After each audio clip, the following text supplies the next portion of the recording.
Hello everyone.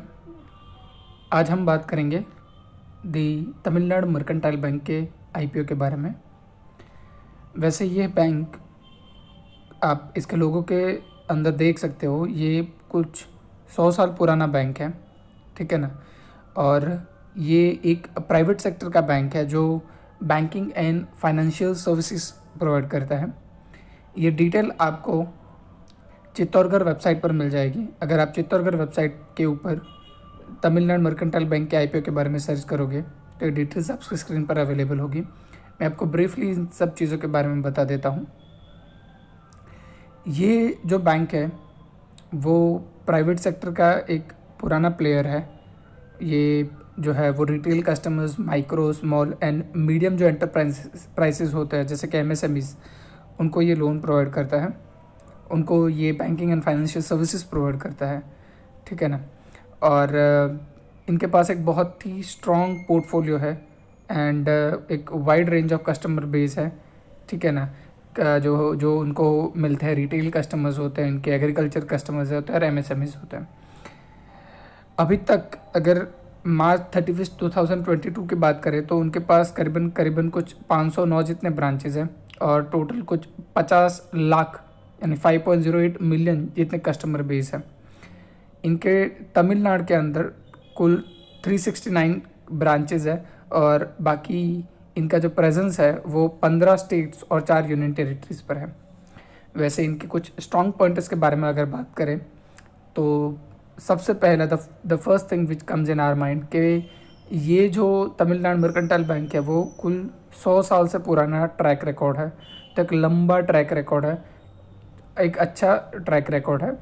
और 100 साल अगर एक कोई प्राइवेट बैंक काम करता है तो ऑब्वियसली हम उसको बोल सकते हैं कि जो जिस जगह पर वो काम करता है दैट इज़ तमिलनाडु, तो वहाँ पर वो कंसिस्टेंसी के साथ और उसका जो स्ट्रेटेजिक रीजन है वहाँ पर वो अच्छी तरह से फैला हुआ है, ठीक है ना। उनके जो कस्टमर्स है वो डाइवर्सिफाइड है, अलग अलग कस्टमर्स है और लॉयल कस्टमर बेस है। और जैसे हमने बात किया कि वो रिटेल, एमएसएमईज एंड एग्रीकल्चर, ये तीनों फील्ड के अंदर काम कर रहा है, ठीक है ना। अब जो आगे अगर हम उनके बात करें कंपनी के फाइनेंशियल्स के बारे में तो हमारे पास 3 साल का डेटा अवेलेबल है, मतलब मार्च 2020, मार्च 2021 और मार्च 2022 का है। अगर कंपनी के रेवेन्यू की बात करें, ठीक है ना, ये जो डेटा हमारे पास अवेलेबल है, तो अगर हम कुछ कंपनी के डेटा की बात करें तो यहाँ कहीं पे लिखा नहीं है कि ये रुपीज़ मिलियन में है, पर हम इसको मिलियंस में कंसिडर करते हैं।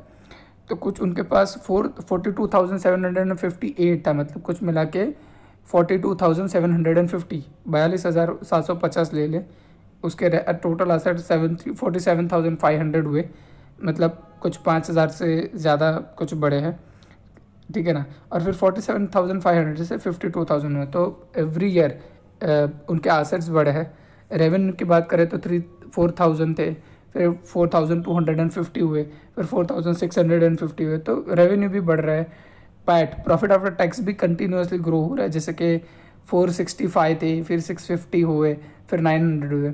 और उनका net worth and surplus and reserves अगर देखा जाए तो वो भी कंटिन्यूसली ग्रो हो रहा है। अभी ये जो आईपीओ है इसके कुछ अच्छे पॉइंट्स के बारे में बात करें तो एक ये है कि वो अपने कैपिटल जो रिक्वायरमेंट्स है, फ्यूचर कैपिटल रिक्वायरमेंट्स, उसको फुलफ़िल करने के लिए, उसके एक्सपेंसेस को मैनेज करने के लिए और जो स्टॉक मार्केट या स्टॉक एक्सचेंजेस के जो बेनिफिट्स है उसको अटेन करने के लिए, रिसीव करने के लिए वो आईपीओ को ला रहे हैं। वैसे आईपीओ ऑलरेडी खुल चुका है 5 तारीख से लेकर 7 तारीख के बीच में, ठीक है ना। तो पहले दिन का सब्सक्रिप्शन स्टेटस हम देख लेते हैं क्या है। उसका जो फेस वैल्यू है शेयर का वो 10 पर शेयर है, तो इन फ्यूचर वो हम बोल सकते हैं कि बोनस और स्प्लिट आने की पॉसिबिलिटीज़ है। यहाँ पर एक चीज़ समझनी पड़ेगी कि इसका जो रेट है 500 to 525 पर शेयर, ये कंपेरेटिवली मुझे हाई लगा, ठीक है ना। आईपीओ का लॉट साइज 28 है और इशू साइज़ जो अगर देखें तो कुल मिला के इतने सारे शेयर हम अगर गिने, ठीक है ना, तो कुल मिला के 831.60 करोड़ का फ्रेश इश्यूज जा रहा है। वो फ्रेश इश्यूज़ में 75% जो इशू है वो क्यूआईबी को है, 15% जो है एचएनआई को है और 10% जो है वो रिटेल कोटा के लिए है, ठीक है ना। और ये कंपनी के प्रमोटर की बात करें तो प्रोफेशनली मैनेज बैंक है and doesn't have any identifiable promoters, तो इनके कोई प्रमोटर्स नहीं हैं। ये प्रोफेशनली मैनेज कंपनी है। जैसे अपन L&T की बात करें, ठीक है ना, या टाटा कंसल्टेंसीज की बात करें, तो प्रमोटर के बारे में अगर अपन बोले तो प्रमोटर ऐसा कुछ नहीं है, ये प्रोफेशनली मैनेज कंपनीज है।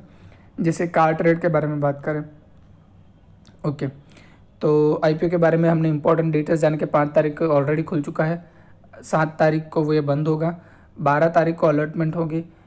अलॉटमेंट होने में 1 या 2 दिन से का डिले हो सकता है, 1 दिन का डिले हो सकता है। मतलब अगर जैसे 12 तारीख हुई तो 12 तारीख आपको शाम को या 13 तारीख सुबह को मिल सकता है। रिफंड आपको 13 तारीख को मिलेगा, 1 या 2 दिन लेट हो सकता है। क्रेडिट आपके अकाउंट में 14 तारीख को होगा एंड लिस्टिंग आपको 15 तारीख को रहेगी, ठीक है। अगर आप रिटेल कैटेगरी से हो और 1 लॉट के लिए अप्लाई करते हो तो 14,700 रुपये रहेगी आपकी एक बिड अमाउंट, ठीक है ना। मैक्सिमम आप 13 लॉट के लिए अप्लाई कर सकते हो। और जो HNI कैटेगरी थी उसमें 2 है, एक मिनिमम कैटेगरी वाला जो है उसमें आप 14 लॉट अप्लाई करके 2 लाख से ज़्यादा की बिड कर सकते हो, और एक HNI जो बड़ा है उसमें 9,99,600 की बिड कर सकते हो। और जो HNI है हम जो QIB कोटा बोलते हैं उसमें हम कुछ 10 लाख से ज़्यादा के ऊपर का एप्लीकेशन डाल सकते हैं, ठीक है ना। अब जो इम्पोर्टेंट चीज़ रहती है वो जो उसके हम बोल सकते हैं कि grey market premium as of अभी क्या है, ठीक है ना। तो अभी मैं IPO वॉच के ऊपर हूँ, तो मैं लास्ट 2 दिन का डेटा निकाला हूँ, तो उसके ऊपर से पता चलता है अपन को कि ये जो तमिलनाडु मर्केंटाइल बैंक है उसका जो अभी का जो एक्सपेक्टेड रिटर्न है वो 5% है, ठीक है ना। मतलब आप GMP या कोस्टक का सब्जेक्ट टू रेट देखो तो 35 है, ठीक है ना। और हम अगर इसको चाणक्य की पोथी के ऊपर देखें तो एज ऑफ 5 सितंबर 2022 7 बजे के आसपास अगर अपन देखने जाए, ठीक है ना, तो कुछ 11 से 13 रुपए के प्रीमियम पर है, ठीक है ना। तो इतना कुछ ग्रे मार्केट प्रीमियम ज़्यादा है नहीं। और अगर मैं पर्सनली अगर इस IPO के बारे में बात करूं तो कंपनी के सभी फाइनेंशियल्स वगैरह सब अच्छा है, पर ये बैंकिंग कंपनी है और इसके अंदर जो रेट उन्होंने रखा है 525 रुपीज़ पर शेयर, क्योंकि आपको हायर साइड पर ही जाना पड़ेगा, तो वो इतने आकर्षक नहीं है।